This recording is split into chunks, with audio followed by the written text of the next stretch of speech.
Hello everyone, मेरा नाम सागर पारानी है। मैंने सी इंटरमीडिएट के एग्ज़ाम्स नवंबर 2019 में फर्स्ट अटैम्प्ट में क्लियर किए थे और मुझे 5 सब्जेक्ट्स में एग्ज़म्पशन भी मिली। मैं आपसे शेयर करना चाहूँगा कि रिवीजन की इस सीए एग्ज़ाम्स में रिवीजन की कितनी इंपॉर्टेंस होती है, कि हम कितनी स्पीड से हम लोग भूलते हैं, वो काफ़ी ज़्यादा होती है। हम काफ़ी स्पीड से चीज़ों को भूलते हैं। एंड जो सी एग्ज़ाम्स होते हैं पर्टिकुलरली, इसमें ऐसी बहुत कम चीज़ें होती है जो डिफ़िकल्ट होती है। मतलब आपको समझने में नई नई चीज़, जितनी सारे जो आपको कॉन्सेप्ट, चैप्टर, सब्जेक्ट्स हैं, आपको पढ़ने में, समझने में दिक्कत नहीं होगी, बट दिक्कत होगी उनको याद रखने में, रिटेन करने में, क्योंकि वो चीज़ें इतनी ज़्यादा होती है कि आपको बहुत कम टाइम फ्रेम में आपको बहुत सारी चीज़ें पढ़ाई जाती है। ऐसा एक प्रेशर वाला आपके साथ इन्वायरमेंट बन जाता है, ना चाहते हुए भी। तो मैंने कैसे रिवाइज़ किया और कौन सी चीज़ों का आपको ध्यान रखना चाहिए, जो कि मैंने शुरू में, जैसे जब मैंने पढ़ना शुरू किया तो मुझसे गलतियाँ हुई, मुझे रिवीजन की इंपॉर्टेंस नहीं पता थी। तो मुझे बाद में जाके प्रॉब्लम हुई, जब मैं बाद में रिवाइज़ करने बैठा, जब मैं एग्ज़ाम के पहले आया, तब मुझे दिक्कत हुई, तब मुझ पे ज़्यादा प्रेशर बिल्ड हुआ। तो वो आपके साथ ना हो, ऐसा मैं चाहूँगा कि आप पहले से रेडी हो, आपको पता हो कि कौन सी चीज़ें आप आगे जाके फेस करेंगे। तो ये बहुत, इसको आप फेजेस में बांट दीजिए। देखिए, आज आपने एक चीज़ सीखी, आपने आज एक चीज़ सीखी, तब वो जैसे कहते हैं ना, लोहा गर्म है, मार दो हथौड़ा। तो उसी तरह से कि आपने आज एक चीज़ सीखी, तो मान लीजिए आपने जैसे एक चैप्टर सीखा, तो वो आपने 3 घंटा क्लास की, चैप्टर सीखा। उसके बाद 3 घंटे होते ही, जैसे आपकी क्लास खत्म हुई, तो फट से 10-15 मिनट में जो आपने 3 घंटे में पढ़ा, उसको क्विकली रिकॉल कर लीजिए। एक बार पेजेस टर्न करके, जो कॉन्सेप्ट था, जो क्वेश्चंस थे, जो लॉजिक था, उसको एक बार रिकॉल कर लीजिए। ये जो तब तब लोहा गर्म है, तभी हथौड़ा मार दीजिए।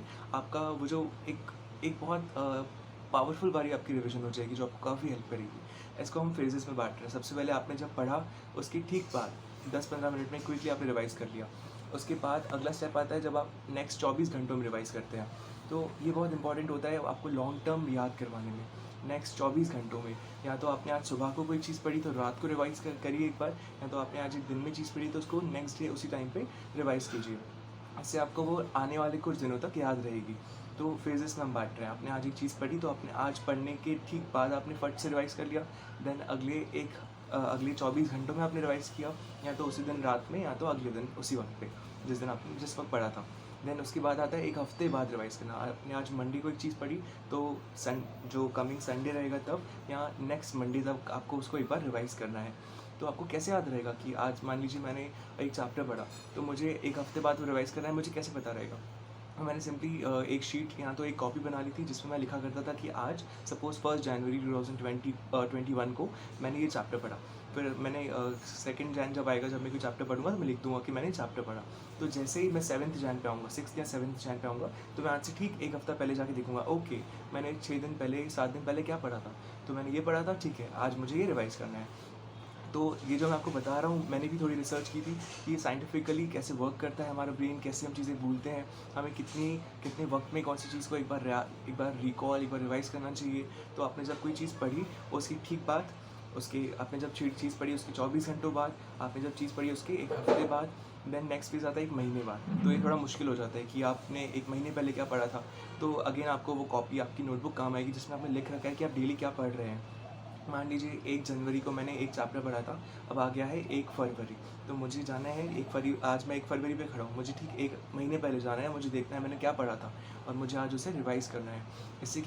इससे क्या होगा, आपको काफ़ी लंबे समय तक चीज़ें, आपने जो चीज़ें पढ़ी है, आपको रिटेन करने में मदद होगी। और ये तरीके, ये कैसे रिवाइज़ करना है, क्या रिवाइज़ करना है, कब रिवाइज़ करना है, ये आप अपने हिसाब से मोल्ड कर सकते हैं, अपने हिसाब से ढाल सकते हैं इन्हें। और ख़ासकर थियरी सब्जेक्ट्स में, जो थियरी सब्जेक्ट्स होते हैं, या इनकम टैक्स हो गया, जीएसटी हो गया, जिसमें थियरी ज़्यादा है, कॉन्सेप्ट्स या प्रोविजंस या थियरी ज़्यादा है सिंपली, तो आपको इनमें खासकर ध्यान रखना है। प्रैक्टिकल फिर भी अगर आप उसमें ज़्यादा थोड़ा लीनियंट रहेंगे तो चल जाएगा। और इससे क्या होगा, जब आप रिवाइज़ करेंगे, जब आपने एक चीज़ पढ़ी, तब आपको नहीं पता होती है कि जब आप दोबारा उसको पढ़ेंगे, रिवाइज़ करेंगे, उसके ओपन करेंगे, कॉपी खोलेंगे, तब आपको याद नहीं आएगी आपने क्या पढ़ा था, कैसे हम चीज़ें इवैपोरेट हो जाती है, कैसे हम भूल जाते हैं, ये बाद में आपको पता चलता है, जो कि मेरे साथ भी हुआ था। तो आपको एग्ज़ाम के पहले जब आप रिवाइज़ करते हैं तब, और एग्ज़ाम के 1 डे पहले आपको ज़्यादा दिक्कत ना हो, इसलिए से आप, भले आपका 100% कोर्स कवर ना हो, मान लीजिए आपको रिवीजन में टाइम समय जा रहा है आपका, सो मान लीजिए आपका 70-80-85% कोर्स ही हो पाता है, आपका 10-15% कोर्स रह जाता है, बट वो भी वसूल रहेगा, क्योंकि अगर आपने 100% चीज़ें पढ़ी, लेकिन आपको उसमें से इतनी सारी चीज़ें याद ही नहीं है, तो आप एग्ज़ाम में रिकॉल कैसे करेंगे, लिखेंगे कैसे?